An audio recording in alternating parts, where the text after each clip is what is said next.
Ayan po yung binenta na tanso, pero hindi siya tanso kasi nagliliyab siya at nagbabago yung kanyang kulay.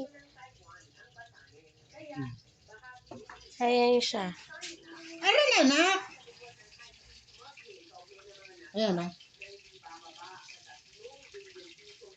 Nagbago yung kulay. Oo, ayan, ang maputi. Ayan, oh. Tingnan. So, walang tanso dyan sa dalawa na yan, na kulay na yan.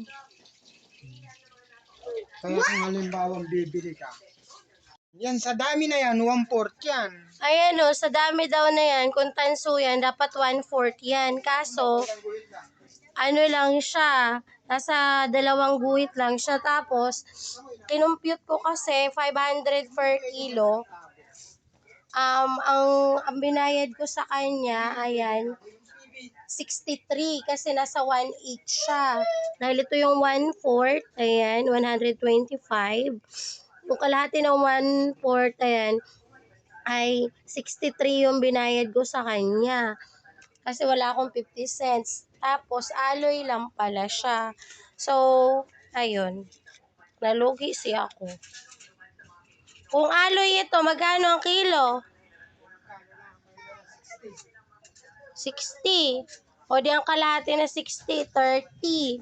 Ang kalahati ng 30, 15. So, ang kalahati ng 15, 8 lang dapat to.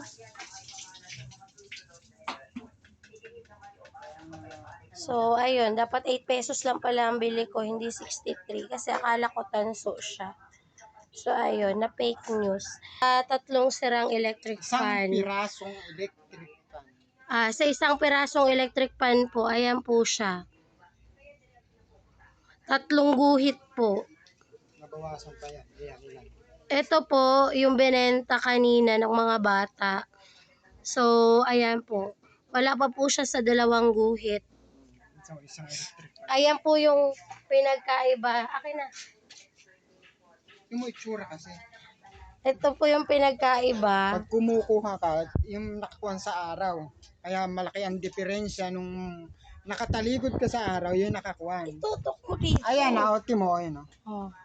Tsaka itsura ng tanso talaga, ayan. Pag, ayan, magkatabi na, ang laki ng pagkakaiba. Oh.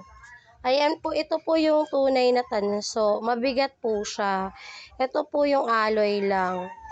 So, galing din daw to sa electric fan, pero ano po siya, alloy siya. So, ano lang po siya, magaan lang. Hindi po siya mabigat. Ito po yung tunay na tanso. So, ayan po yung pinagkaiba ng tanso sa alloy po. Kahit parehas po silang galing sa sirang electric fan, ayun, hindi po sila parehas na tanso talaga. So, ano ba yung kahalagahan ng tanso na galing sa electric fan? Pagka kasi tanso yung motor ng electric fan, matagal po siyang masira. Pagka-alloy po, mabilis lang po siya masira. Pero, hindi natin siya malalaman hanggat hindi natin siya natatanggal. Ayun.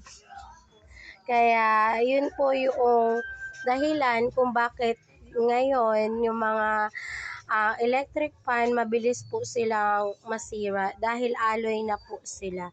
Made of alloy na po, hindi na po tanso. So, ayun, flex ko lang po yung alloy at tanso. Ayan po yung pinagkaiba po nila. Ito po yung tanso, ito po yung alloy. So, meron po siyang iba't ibang kulay na tanso, pero naano na din siya, nagaya na rin siya ng alloy. Coated lang siya ng kulay, pero hindi siya tunay na tanso.